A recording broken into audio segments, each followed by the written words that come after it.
নমস্কার বন্ধুরা, আমাদের চ্যানেলে স্বাগত। আপনারা কেমন আছেন? আশা করছি ভালোই আছেন। যে যেখানে থাকো ভালো থাকো, সুস্থ থাকো। আমরা সবাই ভালো আছি। তবে আজকে আমি রাইখর মাছ এনেছি। রাইখর মাছটা আমি রান্না করব ঝোল। কী দিয়ে ঝোল রান্না করব আপনারা সবাই দেখবেন। চলুন। মাছটা আমার কোটা বাছা হয়ে গেছে, আমি এখন রান্না করব। চলুন। আমি এখন মাছ ভাজবো। কড়াইটা বসাই দিয়েছি, কড়াই গরমও হয়ে গেছে। আমি এখন সর্ষের তেল দেব। লবণ দিলাম, হলুদও দিয়ে দিলাম।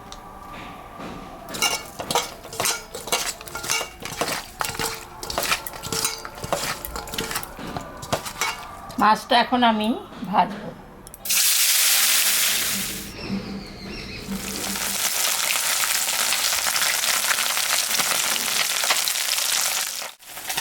মাছটা ভাজা হয়ে গেছে, আমি এখন মাছটা তুলে নিলাম। মাছ ভাজা তেলের উপরে আমি জিরা সম্বরা দিলাম আর একটা শুকনো লঙ্কা সম্বরা দিলাম।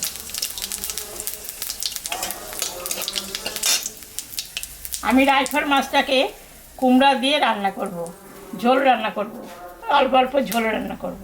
তাই এখন আমি কুমড়াটা দিয়ে দিলাম। কুমড়া আর আলু দিয়েছি একটা। চাল কুমড়া দিয়ে সব রকম মাছ দিয়ে ঝোল খাওয়া যায়।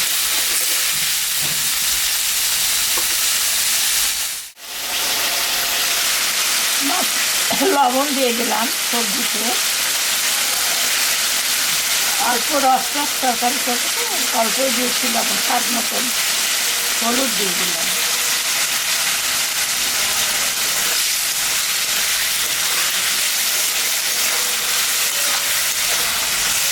মশলা অল্পই দিয়েছি, কারণ কুমড়া দিয়ে মাছের ঝোল তো অল্প দিলেই কুমড়ার সেন্টটা থাকবে।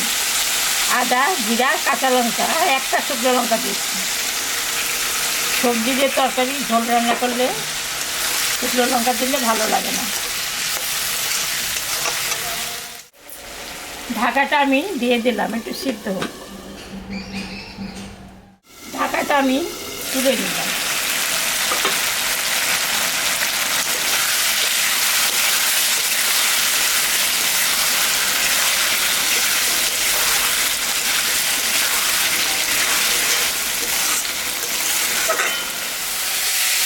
হয়ে যাচ্ছে কষানো, আমি এখন সামান্য জল দিব।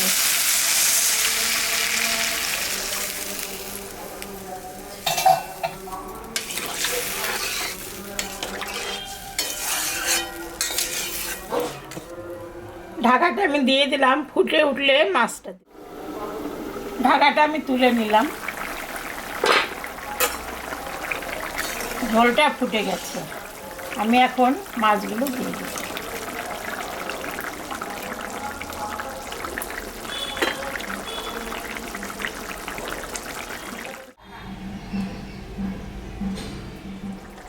ঝোলটা হয়ে গেছে মাছের, আমি এখন নামিয়ে দেব।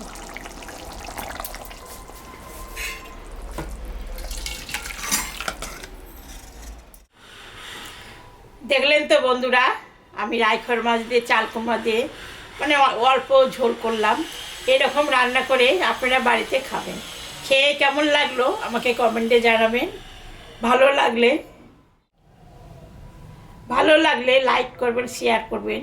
আমাদের চ্যানেলটাকে আপনারা সবাই একটু বেশি বেশি করে সাবস্ক্রাইব করবেন। Tata, bye bye.